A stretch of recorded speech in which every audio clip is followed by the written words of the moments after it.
Hi friends, welcome to my channel. क्या आप चाहते हैं कि आप अपनी अगली ऑफिस मीटिंग में अपनी बात अच्छे से रख सकें, या अपने सोशल सर्कल में एक पॉजिटिव इम्पैक्ट छोड़ना चाहते हैं, या फिर बस अपने कॉलेज में पॉपुलर होना चाहते हैं? तो ये वीडियो आपके लिए है। वीडियो में मैं आपको 3 टिप्स दूंगी जिनसे आपकी सोशल लाइफ पॉजिटिवली इम्पैक्ट होगी। ये टिप्स ऑथर डेल कार्नेगी की book how to win friends and influence people में से है। तो पहली टिप है, डोंट क्रिटिसाइज, कंडेम और कंप्लेन। ऑथर बुक की स्टार्टिंग में ही जो सबसे पहली टिप देते हैं वो है, if you want to gather honey don't kick over the bee hive. मतलब अगर आपको शहद चाहिए तो छत्ते को कभी लात ना मारे। किसी से अच्छा काम कराने के लिए ये ज़रूरी है कि आप कभी उनके लिए कंप्लेंट वाले वर्ड्स ना बोलें, क्योंकि अपने बारे में नेगेटिव बात सुनने से कभी किसी को अच्छा नहीं लगता। इस तरह से अगर आप सही सलाह भी दे रहे हैं तब भी लोग डिफेंसिव हो जाते हैं और हो सकता है आपकी सलाह बिल्कुल ना माने। ऑथर एक रियल लाइफ स्टोरी से इस बात को एक्सप्लेन करते हैं। बॉब हूवर, जो कि अमेरिका में एक फेमस टेस्ट पायलट थे, एक बार जब वो सैन डिएगो से लॉस एंजलिस वापस जा रहे थे तब उनके सामने एक लाइफ और डेथ की सिचुएशन आ गई थी।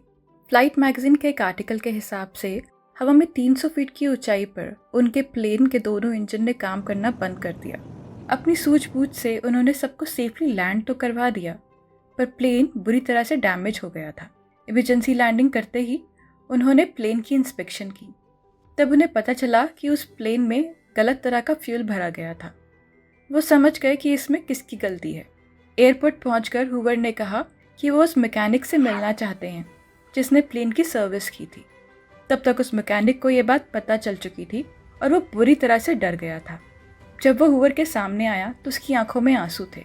उसकी वजह से एक एक्सपेंसिव प्लेन खराब हो गया था और कुछ लोगों की जान खतरे में आ गई थी। आपको लग रहा होगा कि हूवर ने उस मैकेनिक पे गुस्सा निकालने के लिए उसे वहां बुलाया था, पर उन्होंने उस परेशान मैकेनिक को देखकर उसे गले लगाते हुए कहा कि मुझे यकीन है कि तुम फिर कभी ऐसी गलती नहीं करोगे, और तुम्हें यह यकीन दिलाने के लिए कि मुझे तुम पर पूरा भरोसा है, मैं चाहता हूँ कि तुम कल मेरा F-51 प्लेन सर्विस करो। हूवर के लिए ज़रूरी ये नहीं था कि उस इंसान को नीचा दिखाया जाए, बल्कि ज़रूरी ये था कि वो उस गलती को फिर ना दोहराए। अगली टिप जो आपको अपने फ्रेंड्स में पॉपुलर बना सकती है वो है, अवॉइड आर्ग्यूमेंट्स। किसी भी आर्ग्यूमेंट को जीतने का सबसे अच्छा तरीका होता है उसे अवॉइड करना, क्योंकि आर्ग्यूमेंट तो एक ऐसी चीज़ है जिसे आप कभी जीत नहीं सकते। सोचो आपने किसी से आर्ग्यूमेंट की और आप हार गए, तब तो आपको पक्का पता है कि आप हार गए। पर मान लो आप आर्ग्यूमेंट में जीत गए, तब भी आप कहीं ना कहीं हार गए होते हैं, क्योंकि वो सामने वाला जो आपसे आर्ग्यूमेंट में हार गया वो मन ही मन आपके लिए एक रिजेंटमेंट डेवलप कर लेगा। फिर चाहे वो इंसान आपको कुछ ना कहे, उसका और आपका रिश्ता खराब हो जाएगा।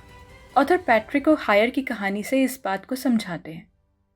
पैट्रिक अपने टाइम के ट्रक्स के एक बहुत अच्छे सेल्स पर्सन थे, पर बहुत वक्त तक ऐसा हो रहा था कि वो ज़्यादा ट्रक्स नहीं बेच पा रहे थे। अगर कोई कस्टमर उनके ट्रक्स के बारे में कुछ बुरा बोलता तो वो गुस्से में आग बबूला हो जाते और अपना पॉइंट प्रूव करने के लिए उससे बहस करने लगते। हाँ, वो बहस तो जीत जाते पर ट्रक की सेल नहीं कर पाते। और जब पैट्रिक को इस बात का एहसास हुआ कि आर्ग्यूमेंट में पड़ने का कोई फ़ायदा नहीं है, उन्होंने सामने वाले से अपने बात करने का अप्रोच बदल दिया। जैसे ही सामने वाला कहता कि मैं तो आपका ट्रक नहीं खरीदूंगा, मैं तो वो उस कंपनी XYZ कंपनी का ट्रक खरीदूंगा, पैट्रिक अपने जवाब में कहते, हाँ उनके ट्रक बहुत अच्छे हैं, अगर आप वो खरीदोगे तो आप कोई गलती नहीं करोगे। जब पैट्रिक इस तरह से जवाब देते थे तो उस दूसरी कंपनी के ट्रक की बात खत्म हो जाती थी और फिर वो अपने ट्रक के बारे में बताना शुरू करते थे, और इसी तरह से पैट्रिक ने बहुत सारे ट्रक बेचे। Smile, actions speak louder than words. और एक स्माइल शब्दों से ज़्यादा काम करती है। आपके स्माइल करने से सामने वाले को ये मैसेज जाता है कि आपसे मिलकर अच्छा लगा। ऑथर बुक में डॉक्टर स्टीफन के क्लिनिक का एक किस्सा बताते हैं। वो मिसौरी के एक वेटरिनेरियन थे। एक दिन उनके वेटिंग एरिया में बहुत से लोग बैठे हुए थे।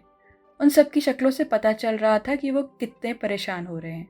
वो सब शायद ये सोच रहे थे कि वो अपने कितने काम छोड़कर वहाँ बैठे हुए थे। सबके चेहरे पर बोरियत साफ झलक रही थी।